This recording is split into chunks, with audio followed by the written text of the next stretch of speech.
Hello, friends. Do you ever have an urge to move around when you are in the meetings? Or do you ever fidget or have to make movements with the fingers to help yourself concentrate? It is a common,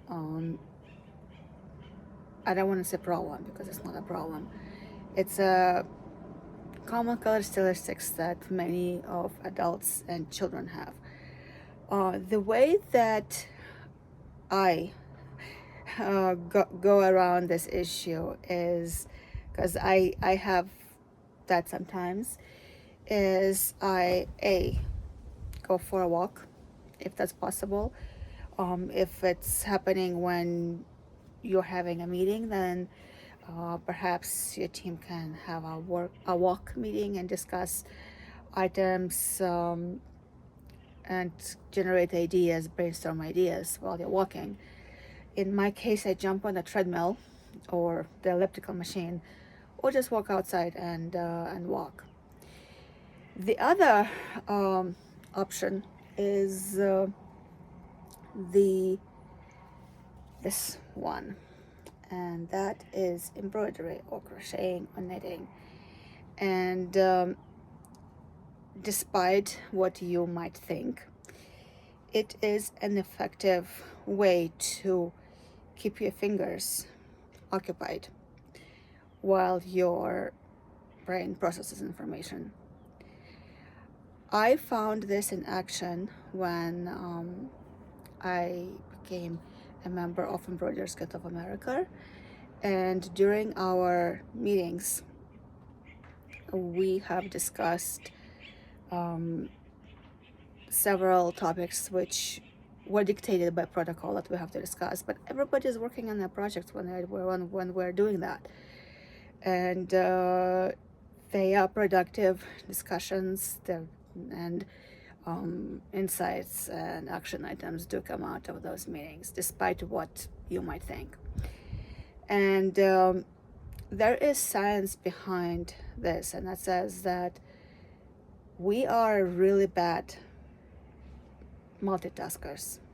We're really bad multitaskers because anywhere where you have to concentrate on something, doing two or more tasks of that thing, you are not multitasking, you're still context switching. And while that's happening, you are losing a little bit of effort to context switch from one task and the other. There is a way to add multitasking though, and that is to combine two systems that do not interact with each other, and that is cognitive task and a movement task. So in fact, you are going to process information better if there is movement at the same time as you're doing it. And you might ask me, wait a second, you do have to count this and you do have to process. Yes, you do. But there's a way to optimize that item as well. And that is, if you are going to do this to help you deal with fidgeting, pick a part of your work which does not require you to do that. That is, count it out beforehand, make sure that you draw an outline and you just have to fill in the pieces, and then you literally are just poking in and out, and you are able to fully concentrate on what is being said to you, or you are fully able to engage in the conversation while you are doing this this task. Doodling is another way to go around it. You can see some people in the meetings, they doodle, and that is to keep the emotion taken care of so that they can concentrate better. I mention this because as an embroiderer as well as engineer, as a coach, as a scrum master, I deal with a lot of technical information. I also deal with a lot of collaborative activities. And I do find that through hundreds of meetings, there are times when you do need to have this need met. And if somebody might see it um, without any explanation, they might think that you're being disrespectful, where really you are not. I'm bringing this up here on this channel because, well, I have a separate channel where I talk about crafts and other things. But in particular, this can teach us a lesson of what coaching is and what a coaching journey might look like. You start with a blank canvas. You start with a chart, a set of steps, a set of thread, which are the techniques that you're going to use. And then you start going. You pick which technique you're going to use first.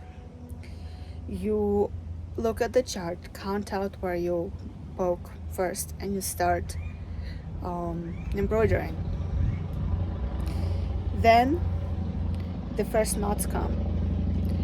The knots are the challenges and the setbacks and the scars that might sometimes make you question, are you even on the right process? Like when you accidentally miscount, like I did here or here. Do you throw in the towel and say, I'm done, that's it? Do you take up scissors and undo everything and do it again? Or do you let it go or make some steps to adjust to the new situation? In this situation here, I decided to let it go. In this situation, I adjusted it slightly to make it work with the issue that I had. And yes, despite wanting to be neat and not have any knots, I appreciate all these knots because done is better than perfect. And this work right here, it's an example of that.